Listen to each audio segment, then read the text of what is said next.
Hi என் அன்பான உறவுகளுக்கு மாலை வணக்கம். இன்றைக்கி என்ன பார்க்க போகிறேன்னா, எங்கள் வீட்டில் மீன் குழம்பு தான் வைக்க போகிறேன். வாங்க பார்க்கலாம். நான் வந்து பாத்திரம் வச்சுட்டு தேவையான அளவுக்கு எண்ணெய் ஊற்றிக்கினேன். எண்ணெய் ஊற்றிட்டு நல்லா காஞ்சிச்சோடனே கடுகு போடணும். கடுகு போட்டு நல்லா பொரிஞ்சோடனே வெந்தயம் போடுங்க. வெந்தயம் போட்டோடனே ப்ரௌன் கலரில் வரணும் வெந்தயம். அப்போ தான் கொஞ்சம் நல்ல வாசனை இருக்கும். அப்புறம் வெங்காயம் சேர்த்துங்க. வெங்காயம் நல்லா ப்ரௌனாக வதங்குற அளவுக்கு வதங்கட்டும்.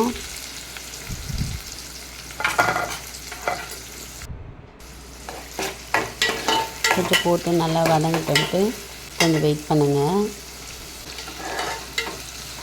அப்பப்போ கொஞ்சம் கலர் விடுங்க, இல்லை வெங்காயம் தீஞ்சிரும். நான் நிறைய அந்த மாதிரி பண்ணியிருக்கேன்.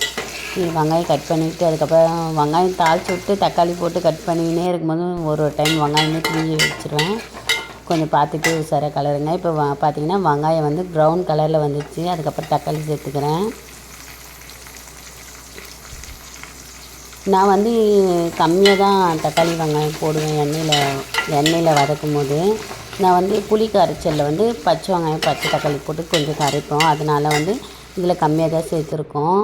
இப்போ பார்த்திங்கன்னா தக்காளி கொஞ்சம் காய் வாட்டமாக இருக்குது. அதனால் கொஞ்சம் மஞ்சத்தூளும் சால்ட்டை போட்டு 2 கலரி வச்சுட்டு கொஞ்சம் சிம்மில் வச்சிங்கன்னா நல்லா வதங்கிடும். அதுக்குள்ளேயே நம்ம வந்து புளி கரைச்சல் ரெடி பண்ணிக்கலாம். போயிட்டு கலரி விட்டுட்டு அடுத்தது புளி கரைக்கலாம் போய்ட்டு. இப்போ வந்து பார்த்திங்கன்னா நான் புளி கரைச்சி வச்சிட்டேன். இதில் வந்து வெங்காயம் சேர்த்துக்கிறேன்.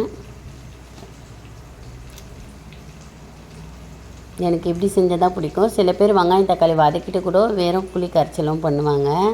அதுவும் நல்லா தான் இருக்கும். இப்போ தக்காளி சேர்த்துக்கினேன்.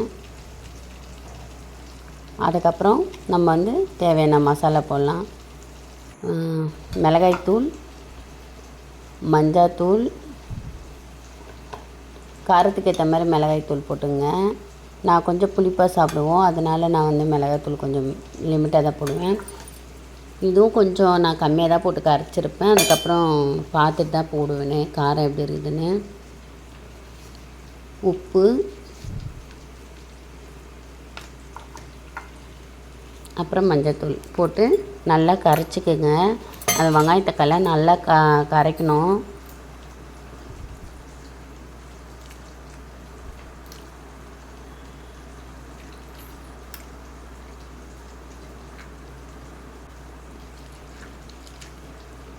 இப்போ பார்த்திங்கன்னா நல்லா கரைச்சாச்சு. நம்ம தக்காளி எப்படி இருக்குது பார்க்கலாம் வாங்க. தக்காளி நல்லா வதங்கிச்சு பார்த்திங்களா? இந்த அளவுக்கு வதங்கணும் தக்காளி. எண்ணெய் வந்து மீன் குழம்புக்கு கொஞ்சம் எப்போவுமே வந்து பார்த்திங்கன்னா கொஞ்சம் எக்ஸ்ட்ரா ஊற்றினா கொஞ்சம் நல்லாயிருக்கும் எண்ணெய். அதனால் கொஞ்சம் எப்போவுமே எக்ஸ்ட்ரா தான் இருக்கும் எனக்கு மீன் குழம்புக்கு. தக்காளி பார்த்திங்களா நல்லா வதங்கிடுச்சு. இப்போ வந்து புளி கரைச்சலை சேர்த்துக்கலாம். அதிலே கொஞ்சம் கொத்தமல்லி கருவேப்பிலை எல்லாமே போட்டு புளி கரைச்சல்லி அப்படியே நம்ம தாளித்து விட்டுடலாம். இப்போ பார்த்திங்கன்னா நல்லா வந்து கொச்சிச்சு.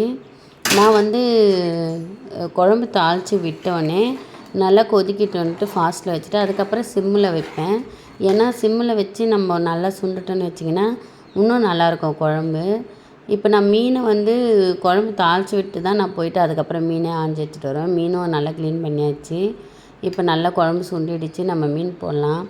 ஆனால் வந்து இன்றைக்கி பார்த்திங்கன்னா நான் மீன் கம்மியாக தான் போட்டிருக்கேன் குழம்புல. ஏன்னா எங்கள் வீட்டுக்காரர் திடீர்னு வந்து எனக்கு 4 மீன் வறுத்து கொடுமா அப்படி சொன்னார். நான் மீன் கம்மியாக இருக்கேன்னு பார்த்து போட்டுன்னு இருப்பேன் மீன். நீங்கள் தேவையான அளவுக்கு மீன் குழம்பு வைங்க. எங்களுக்கு கொஞ்சம் தண்ணியாக இருந்தால் தான் பிடிக்கும், அதுக்கேற்ற மாதிரி. இப்போ பார்த்திங்கன்னா மீன் குழம்பு ரெடி ஆகிடுச்சு. நம்ம கொஞ்சம் நேரம் மூடி வைக்கலாம், கொதிக்க வைக்கலாம்.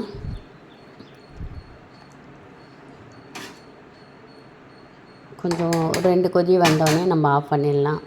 இப்போ பார்த்திங்கன்னா கடல் மீனைனா நீங்கள் வந்து 2 கொதியில் ஆஃப் பண்ணிடலாம். ஏரி மீனுன்னும் போது இன்னும் கொஞ்சம் கொதிக்க விடுங்க. இப்போ மீன் குழம்பு ரெடி ஆயிடுச்சு.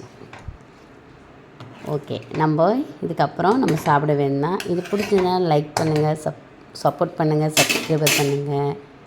மீன் குழம்பு எப்படி இருக்குன்னு கமெண்ட் பாக்ஸில் கமெண்ட் பண்ணுங்கள். பாய்.